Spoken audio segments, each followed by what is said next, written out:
Hi, I'm Kenyon Wilker, and today I'm excited to share updates to 4 areas in ArcGIS Online. ArcGIS Online is Esri's SaaS solution for organizations that need to create, share, and explore maps, data, and apps to help solve geospatial problems. Many of us begin our data discovery and exploration in web maps. And I'm excited to share that the next generation map viewer is now in general availability and can be set as your default viewer. Let's use it to explore some enhancements to web mapping. Blending is one of the most exciting capabilities in the new map viewer and across ArcGIS. It takes the capabilities of top-tier graphic design tools and makes them directly available as cartographic visualizations. Here, we have world hillshade with demographics data on top of it. Normally, we use transparency to show these layers together, losing some of our color in the process. But now, we can use the multiply blend mode to easily fuse topography into our map, while keeping the informative colors of our demographics data. We can also use blending to further engage our viewers by focusing our map. In this case, we have a population density raster that shows more precisely where people live. We can use the destination in blend mode to show only where our demographics data overlaps with our population density raster, deepening our understanding of these demographics.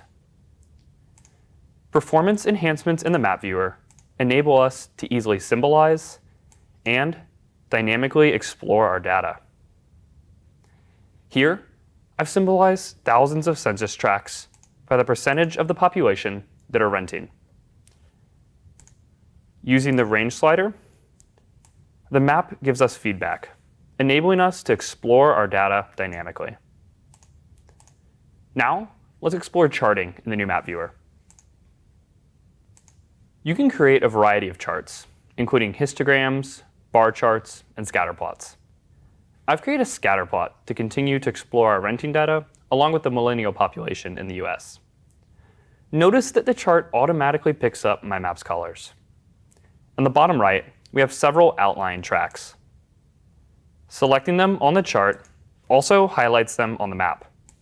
And zooming in on some, the map continuously updates my symbology, enabling me to continue to explore this data dynamically. Next, let's explore what's new with configurable applications. With the recent update to ArcGIS Online, you can now create applications directly from the new map viewer. Let's create an instant app.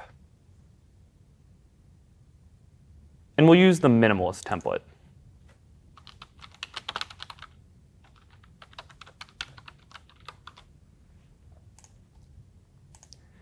Instant apps are a type of configurable application that enable you to go from map to app in a consistent and quick manner.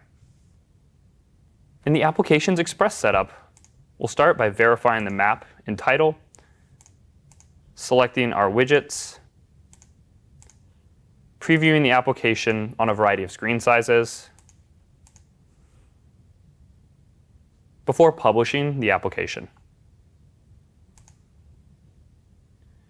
You can see that we've quickly created an application with an intuitive and engaging user experience, where we can continue to explore demographics across the US.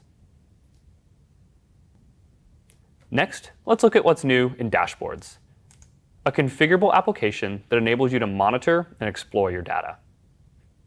Here, we have a dashboard showing outages across the US national power grid with PENS data from our partner GridMetrics.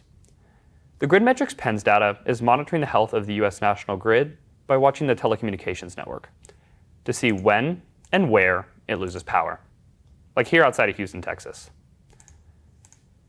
And since dashboards are built off the JavaScript 4.x API, we can interact with advanced functionality authored in the new map viewer, including dynamically filtering clusters like these power grid outages, along with their dynamic labels. Next, let's look at another recent enhancement in dashboards, support for Arcade. Within a dashboard, we can use Arcade to extend functionality, enabling us to automate additional feature-driven visualizations and calculate attributes on the fly. Selecting an outage in Wayne County, Michigan I see the list informs me what time the outage started at, but I also want to understand what the current duration of the outage is. To do that, we'll go into our list and add an arcade expression that calculates the duration of the outage by subtracting its start time from the current time. The expression also highlights recent large outages. Another recent enhancement to dashboards is keyword search and multiple filter reset. Searching for Wayne County, Michigan, the arcade expression informs me of our recent outages, and I can see our new duration attribute in the list, letting me understand the current time that the power's been out. Selecting one of the new outages, we can even view critical infrastructure like assisted living facilities in its immediate vicinity. And finally, one of the premier capabilities of ArcGIS Online is access to the Living Atlas, with thousands of authoritative layers and applications. Some of the most recently updated or added features include updated base maps, like new localized languages and stylized base maps, updated multispectral imagery, including new Sentinel-2 releases for land cover classification, updated population demographics, including the most recent ACS statistics, and even ready-to-use deep learning packages, like this one for Sentinel-2 land cover classification. Let's explore another new data collection in the Living Atlas, the National Geospatial Data Asset Portfolio, also known as A16 layers. We've worked with the US federal government to make these available through a centralized set of resources. They're a collection of authoritative, ready-for-use datasets that include high-resolution imagery, critical infrastructure, congressional districts, and more, that are updated regularly and available for anyone to display, use, or download. Next, let's check out an exciting new enhancement to one of our most popular base maps, Openstreetmap, which is often a great source of foundational information in many places around the world. And nowhere is this type of support more important than rural or isolated places, like this mining town in the outback of Western Australia, Kalgoorlie. Zooming in on the town center, we can see that only the main part of the town has been fully mapped on the classic OpenStreetMap. But now, Esri includes the daylight distribution as the default OpenStreetMap base map, enhancing the great work of the OSM community with the help of Microsoft's MS Building Footprint AI model for additional geographic validation and levels of detail.